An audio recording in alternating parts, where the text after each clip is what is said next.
Hello, welcome to Community Connection. I'm your host, Gloria Enloe.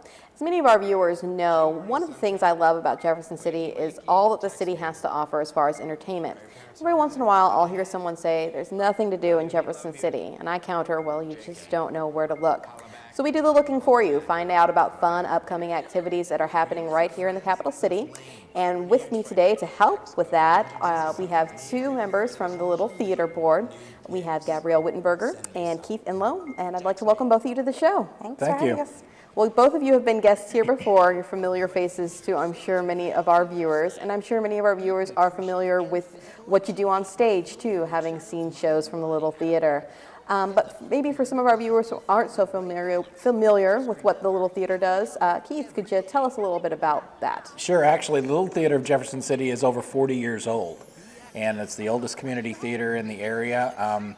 We try to provide, our mission is to provide good quality entertainment, live entertainment, and we primarily do that at the main stage at the Miller Performing Arts Center, so it is traditional proscenium theater for the most part.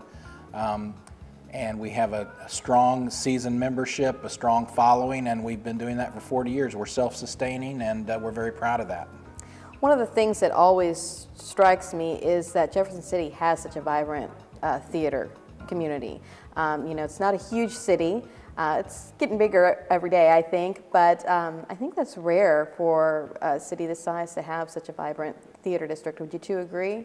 Oh yes, most definitely. Definitely, yeah. There's probably more live theater here per capita than any place that I know of. We've got of course the Little Theater, traditional main stage proscenium theater. We've got a black box downtown, Scene 1. There's a dinner theater in town.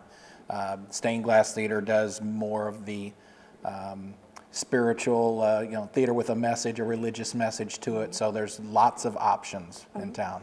Yeah. Well, Gabrielle, I know that you've done a lot of work with the Little Theater. You're directing one of the plays that we're going to talk about today, and you've done many other productions. What drew you to the Little Theater, and what keeps you coming back? Well, I think it's, for me, it's a sense of family. After you are involved with these people for so long, they become, really close friends, and you enjoy spending time with them while you're creating together a show, either on stage, backstage, or whatever it is, how you're involved with it.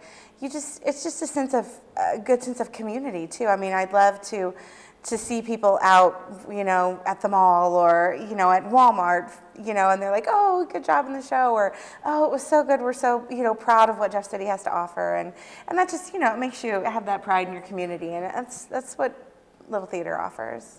And Keith, I see you nodding along. Would you agree with Gabrielle? True, and it's a creative outlet. The people that are involved in Little Theater do it for the passion, their love of the art. We don't get paid, we're all volunteers. So there certainly isn't any monetary reward. It's all for the love of the art, and for most of us, it's our chance to express ourselves in theater, and that's we do it because we love it. Yeah. Well, Gabrielle, one of the things we're going to talk about today is some of the shows that are coming up, and the first one I wanted to talk about is the January show Little Theater's doing, Willy Wonka. Can you tell us a little bit about that? Well, Willy Wonka is a partnership, actually, in cooperation with the Jefferson City Public School Foundation, and they came to us last year and chatted with us about helping them with a fundraiser for their organization. And last year we did that. We produced Seussical for them, and we had a good turnout for that, and made them a nice, to go to their association, a good little chunk of change for them, to help out our local schools and our local teachers that when they don't have the money personally to put into things, or when the school budget isn't quite enough for what they need in their classrooms. And so after that partnership went so well, we immediately went into talks about doing it again this year. And after talking with Gabrielle Enloe at the foundation, we decided that Willy Wonka would be a good kid-friendly show. We could include children from the school district in the show, and we're really excited about it. It's going to be really fun. Well, I'm sure a lot of people are familiar with the Willy Wonka movies. Obviously, you have the Gene Wilder one for the older generation. And then you have the more recent one a few years back with Johnny Depp. But I think you were saying that this stage adaptation, it's actually pretty current. Yeah, it's a lot of the things that they reference are pretty current, but it's more along the lines of the original movie with Gene Wilder, and it follows the book. In the new movie, there's not, for instance, the fizzy lifting drink room, which is in the book and in the original movie, and there's not in the book. We have squirrels instead of the goose, which is in the first movie. So the squirrels are in the second movie. But if you've read the book, it follows the book pretty closely and stuff. But yeah, it's updated a little bit so that we don't feel like we're still stuck in the 70s with the Gene Wilder movie, even though that's our favorite. Yeah, it's a classic. I actually like both of them. So, yeah. And this is actually a musical, right? Yes, it is. Right. It is. You'll find a lot of the same songs that were in the original movie. A lot of the Oompa Loompa songs and stuff like that are same. And then they've taken they've created a couple songs for like Augustus Gloop talking about eating, all the food that he eats, and then one for Mike TV talking about all his being net savvy and having a computer and his TV and his video games and stuff like that. And so far the cast is doing wonderfully. Now, when you talk about the cast, obviously when people that are familiar with the movie, they know there's a lot of adults, but there's a lot of kids too. Is that true of this cast? I would say we have more kids than adults in the cast. We have adults cast, of course, as the grandparents, as Mr. and Mrs. Bucket, as the parents of the kids that go to the factory. We have all those adults. But all the Oompa Loompas are elementary students from here in Jefferson City, and all the what I call the candy shop kids, which are just kids that are with the Candyman and friends of Charlie's school friends. They're all local teens from Jeff City Public Schools, and the squirrels are elementary students. So we have a lot of kids. I really enjoy working with them and introducing them to theater and to the experience of learning what it's like to be up on stage, because many of them have never been on a big main stage like Miller. One reason it's a good partnership with TLT and this Public School Foundation, because it does allow students and children a great opportunity to become involved in theater if they want to.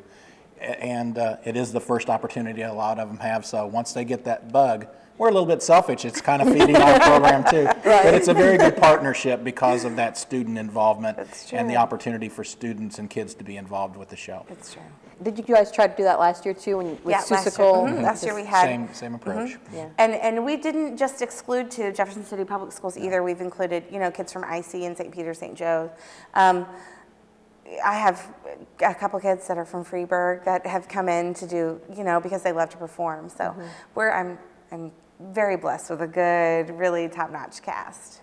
Well, I grew up in this area, and I went to middle school and junior high here, and I noticed that when I was in school, there's a lot of focus on the arts. They do several plays. They do a big musical operetta every year at JC, and I think that our school system in particular is really supportive of the arts, and I think that that's reassuring that when the JCPS Foundation had an idea for a fundraiser, that they immediately thought of theater. Yeah, I'm really excited about that. When I went to JC, I felt the same way. There's always such an emphasis on arts, which is for a kid that was so involved in that. And I mean, that's who I was. I was a theater geek, and to be able to have that in school when it's not afforded, the people don't have that opportunity afforded to them always. And so I think our school district is really, really top-notch when it comes to supporting the arts. And we have a partnership with them that we've done for the last few years. We just performed the Crucible that Keith directed, and we had the 8th graders in the school district come, and they got to see a free performance of the Crucible on the main stage, which it's a drama, but some kids have just never even been to the theater, and Right. just to be able to give them that opportunity. And the schools are so on board with any time we want to do something with the school district. They're very supportive. Yeah, this entire community, and it comes from parents and schools and teachers, very supportive of the arts. And there are a lot of kids involved in it. You're right, from choral music, band, orchestra, theater, speech and debate. All the schools around here are very supportive of that, and we like that. So. Great. Well, I did want to mention that this is a special show that you're doing. It's a Yes. fundraiser, so it's not part of your It's regular not, season. yeah, it's not included in our regular season. Okay, so season ticket holders will have to make sure that they get their tickets early Yeah. for We this. want all of them to come, but Yeah, we do. they just have to order a ticket outside of the regular season package. Okay. And if people are interested in getting tickets, who should they call? Where should they go to They find can them? check out the website. We should have a ticket order form up there. Tickets will be going on sale probably in about a week. So they can print off a ticket order form, mail it in. All of our information is on there. The website is tltjc.org. They can also visit the News Tribune, the newspaper. We run ads with ticket order forms in there. They can call our ticket information line at 681-9400 and find out information on there and how they can get their tickets. And then the week of the show, they can come to the Miller Center and buy directly at the box office. Okay, great. Well, I want to talk to you a little bit more about not only the show, but what's coming up for the rest of the season. Sure. But we do have to take a quick break. Okay. So I'd like to tell our viewers at home, don't go anywhere. We'll be back just after a few moments. Thanks for watching.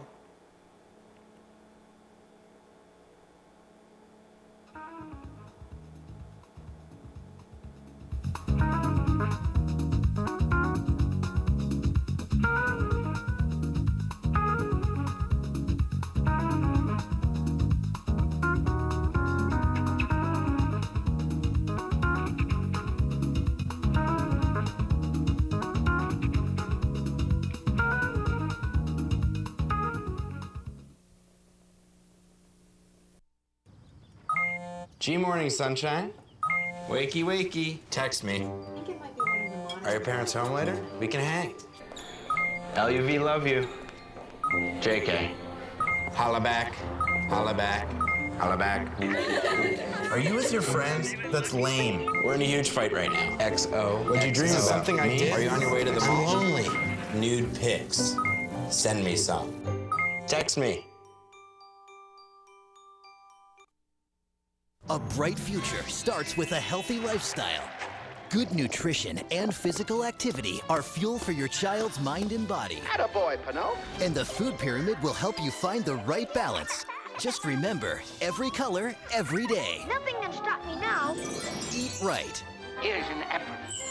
Be active. Come on, I'll race you home. Make it balanced. This calls for a celebration. A healthy lifestyle can lead to great things for your child. Visit mypyramid.gov to learn more.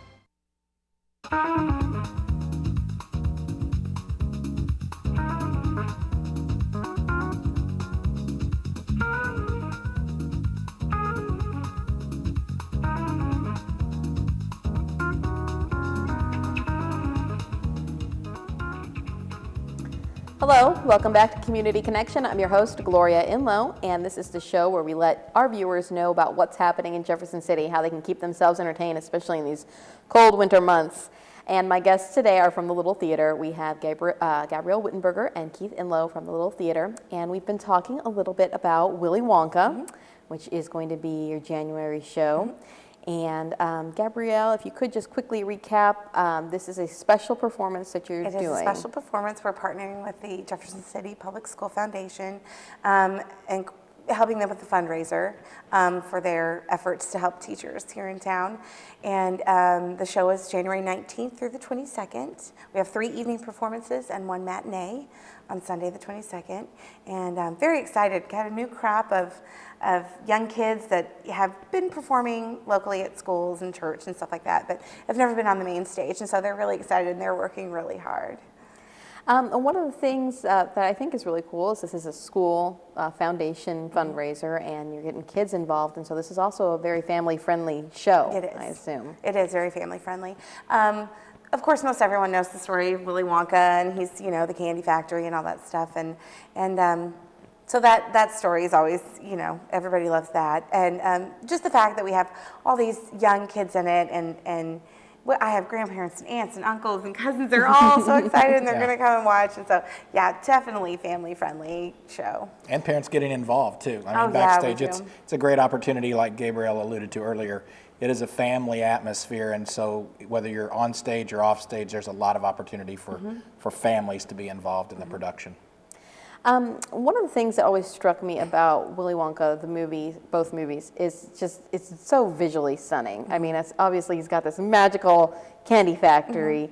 Are there special challenges when it comes to recreating that on the stage? There are special challenges. Of course, you know, I don't have a chocolate river that Augustus can fall in, but we have some tricks that we're gonna, you know, the fizzy lifting drink room. They drink the stuff and they fly up in the air, and so those kind of special effects are, you know, we'll have some pretty neat stuff going on. But as far as, you know, creating sets and creating that vision of it, you know, I have a really good production team that are building the sets and decorating the sets, and we use, you know, there are so many companies across the nation that offer backdrops, and, you know, you can rent items from them to help with the production. So I'm using lots of outside resources, but I have a really good crew that's creating stuff for me that, you know, if I could imagine it, they're like, oh, we can do it, we'll make it happen. So Right. Well, that's really cool. I'm glad to hear it. One of the things I wanted to address that we've kind of alluded to is how involved people are getting in this project. You're having people from different schools coming in and their parents coming in and stuff. For maybe someone who hasn't done a lot of theater or is not very familiar with little theater, how can they get involved? You know, there's lots of opportunities with any production, not only on stage, but what we call backstage. Or yeah, as much talent as you see on stage, there's three, four times that much talent backstage. That they build sets, they paint sets, they costume people, they do hair and makeup. In the front of house, we have people who do all of our ticket sales, our promotions and publications. The house managers who organize ushers that greet people and hand out programs, clean up when everybody leaves. I mean, those are all things that as theater goers, a lot of times we might sort of take for granted, but they're all jobs that have to be done in any production. And we have a great base of volunteers, and that's where these families come in. You know, you get kids who want to be involved. Well, what are mom and dad going to do? You know, they build sets, they paint, they usher, they help organize, they help costume. And it's all got to be done. It doesn't get on stage magically. As magic as Willy Wonka may be, there's a lot of work that goes into any production. Right. And from an audience, I think an audience member sometimes doesn't realize that. And in fact, I've had people come up and say, who have been in the audience and then gotten involved in a production, I had no idea the amount of work that went into one of these productions because it's invisible. It's not seen by the average layperson. It's great fun, and we love doing it, but somebody's got to do that, and so it takes volunteers. Yeah. Right. So there's plenty of opportunity. And when you guys hold auditions for these shows that you do, are they open auditions? Can anyone come by? Absolutely, Yes. open auditions. Yeah, anyone's welcome to come and audition.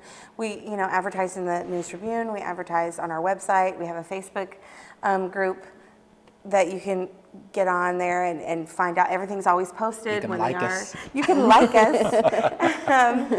And social media has Yep. helped us, you know, advertise more and more all the time. And so, That's one thing check that- that out and come in. And yeah, even if it's on a Saturday, we'll post if we have work parties Yeah. and we just are painting, you know, we'll post that up and people just come on by and help out. Open auditions is something that's in our bylaws, actually. It's something that Little Theater has done since day one, and it's something that it sort of separates us from a lot of the other theaters in town. Some hold open auditions for certain shows, some are not, but Little Theater's auditions are always open to everyone, and anyone's invited to come and audition.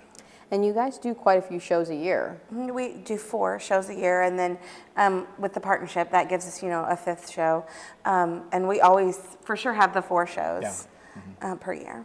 Well, can you tell us a little bit about what's coming up after Willy Wonka? What's coming up after Willy Wonka? In April, we have The Nerd. It's a comedy directed by Keith Kruger. And then in June, we have Rodgers and Hammerstein's Cinderella, directed by Mark and Tracy Wegman, which we're very excited about both those shows. I know Cinderella is something that we've been, tossing back and forth for many years, trying to get into one of our seasons, and so it worked out this year that we could have it in the season. And Mark and Tracy are, seasoned directors, and they own Scene One downtown, and still find the time to come and be with the little theater and direct with us and give of their time for us too, and we appreciate that so much. It's going to be a great family It show. is. The Nerd is a hilarious comedy, just slapstick, zany comedy, and of course Cinderella, timeless classic. That a great family show.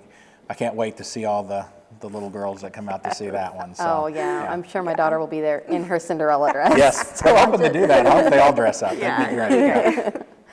Well, we talked about obviously Willy Wonka, and then you have the comedy, The Nerd, and then you have the family-friendly musical, Cinderella, and then Keith, I know earlier in the season you did The Crucible. Right. So it looks like you guys try to sprinkle in a pretty healthy mix of comedy and drama. It's one of our biggest challenge. It's a challenge, though. It is a goal, but it is a challenge to give a good variety of family friendly, and we try to push the envelope sometimes. We want to challenge ourselves as performers. Also, we don't always want to just do musical comedies, and we also think we have a responsibility to the public to do classical pieces of drama. That's why we did The Crucible. It matched well with the school curriculum because the 8th graders were going to see it, and it's also a classic piece of American literature, and so we try to vary things. We always have a few big musicals because people love them, and that sort of is our opening show of every season. We try to do a drama, try to do some comedy, murder mysteries. People love murder mysteries, and that's our goal is variety and keep it fresh and but quality stuff. Obviously, a lot of planning goes into these shows. You mentioned the next 2 shows you have coming up in the season, and you got directors in place for those, and I'm sure that there'll be auditions for when those shows get a little bit closer. But are you looking at your next season at all? We are. We have a process. We have a play reading committee that we get submissions from directors, and then they read the plays that have been submitted and kind of talk about how they want to pick some. And so next year we're looking at things like The King and I as our big season opener, and these are all, pending that we get the rights from the companies and stuff like that. But The King and I, we're looking at a Neil Simon comedy. We're looking at Very timely comedy. It's very called timely, yeah. Prisoner of Second Avenue. It was actually written several decades ago, but it's about a guy, a middle-aged man who's been laid off and lost his job.